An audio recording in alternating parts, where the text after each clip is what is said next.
A new grant will highlight a path out of jail and back into the real world. Learn more about how it will be used at 12:05. Plus, a dangerous wildfire is posing a threat to Southern California. We share the jarring footage of the widespread damages in 14 minutes. And a Little Rock nonprofit has a new permanent home. We share the work behind it all later at 12:22.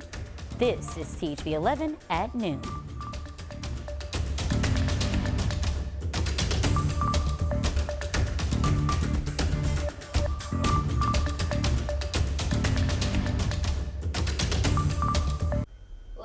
Hello and happy Tuesday to you. We're going to send it straight over to the weather department. Meteorologist Nathan Scott, what do you have?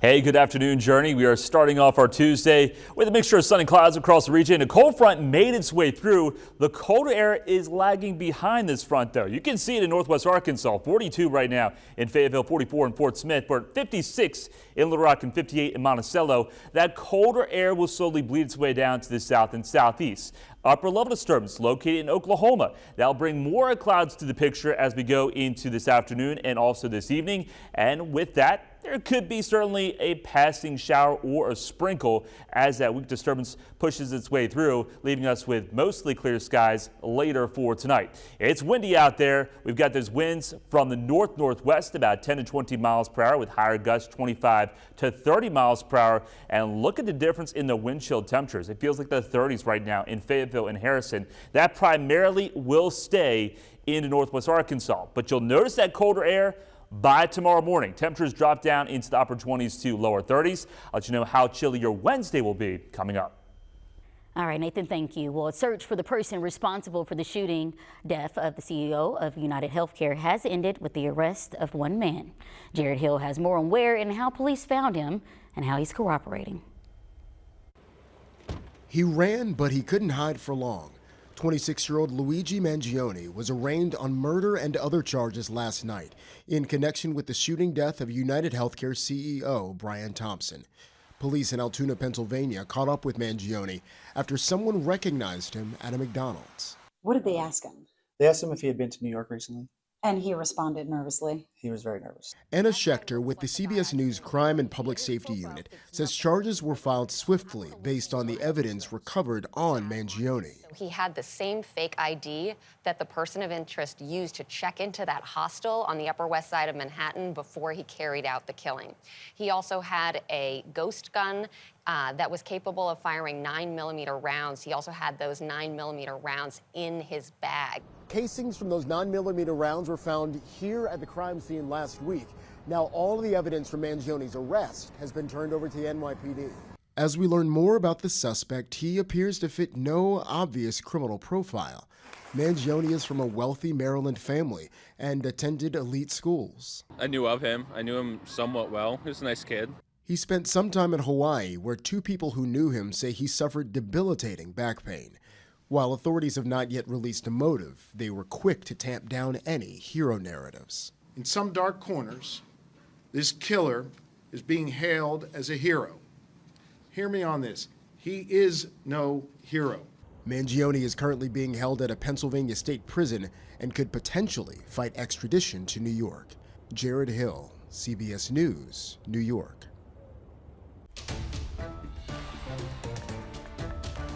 This afternoon, police in North Little Rock are investigating a man's death as a homicide after finding his injured body earlier this morning. Just after 9 a.m., police shared they were tipped off about an injured person at a home on West 47th. After arriving, the man was immediately taken to the hospital where he later died. We're working to find his identity, and police urge you to reach out with details as they work the case. Our team is also working to learn more about a shooting between Missouri police officers and a man driving a truck with Arkansas tags. We learned police were called to a shooting at a fast food restaurant in Crystal City, Missouri over the weekend.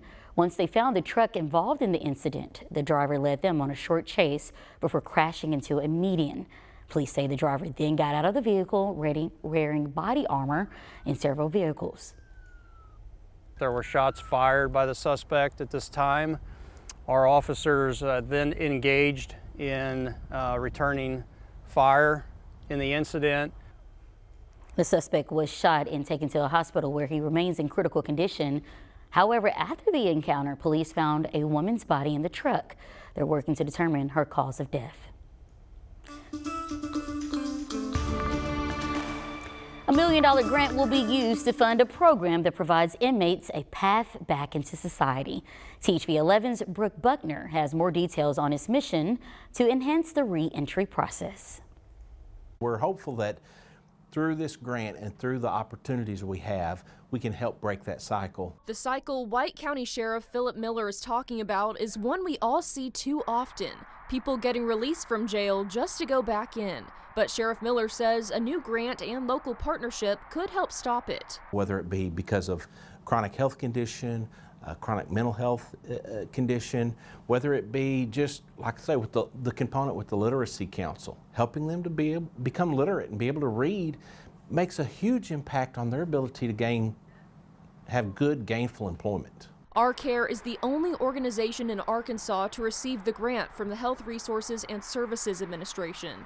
Now they're partnering with the White County Sheriff's Office, Restore Hope 100 Families Program, and the Literacy Council of White County to try and improve healthcare access and social support services for the incarcerated.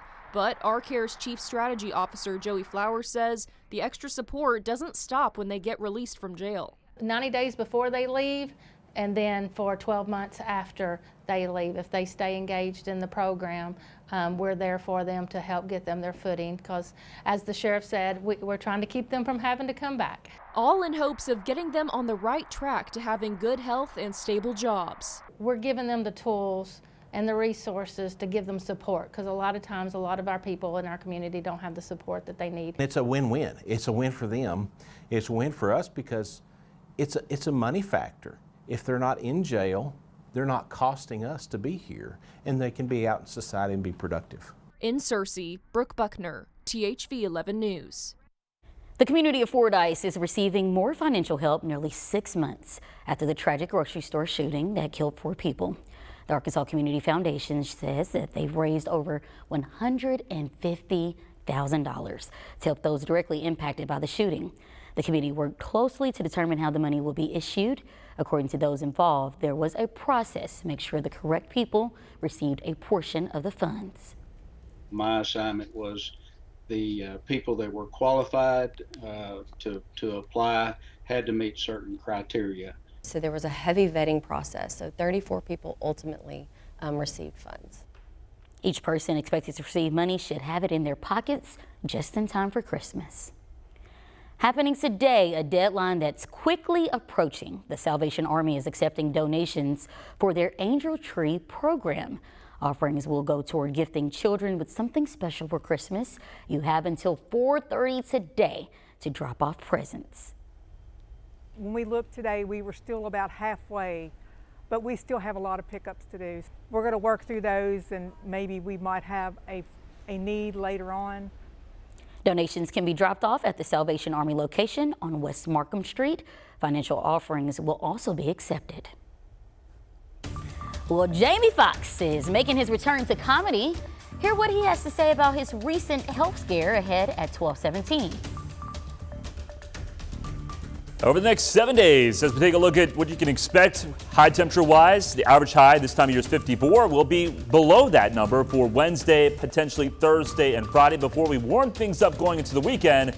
But along with that, the rain chances also go up for the weekend. More on that complete forecast coming up.